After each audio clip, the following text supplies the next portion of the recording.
CBS News on the Hour, your home for original reporting.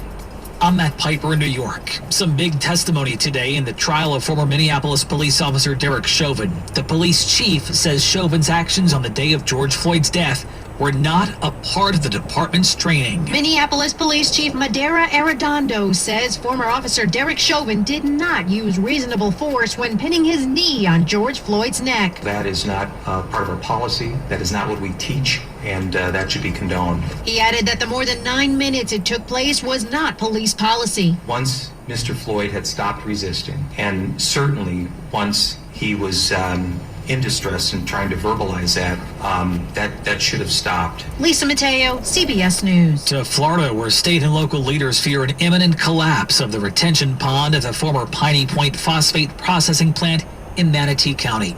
The wall is struggling to hold back an estimated 300 million gallons of water in the Tampa area.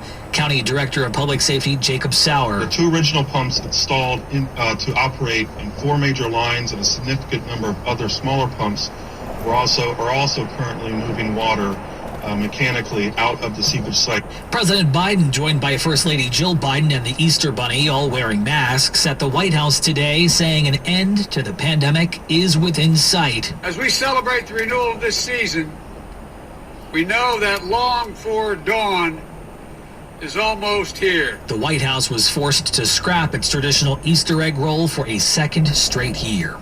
While many have spring cleaning on the mind, health reporter Sabrina Cupid says the government now has advice on how to clean in COVID. The Atlanta-based CDC now says disinfecting surfaces against COVID-19 is not, in most cases, necessary. In most situations, regular cleaning of surfaces with soap and detergent, not necessarily disinfecting those surfaces, is enough to reduce the risk of COVID-19 spread. And when it comes to your children, CDC Director Dr. Rochelle Walensky says they're seeing many outbreaks in young people that are related to youth sports and other extracurricular activities, so those activities should be limited.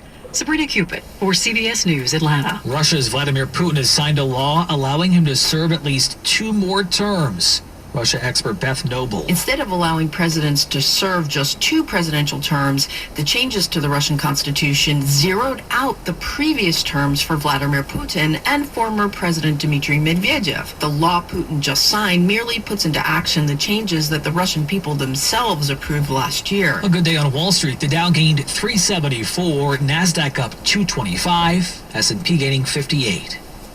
This is CBS News. Well, that's today's news. I didn't hear any good news, did you? I didn't think so. Always a whole bunch of who shot John. Nothing. But anyway, as always, I'd like to thank you for coming along with me on these little dash cam adventures. You know the drill. Peace, love, and all that hippie jazz. Why don't you fire up the campfire and listen to this old tune?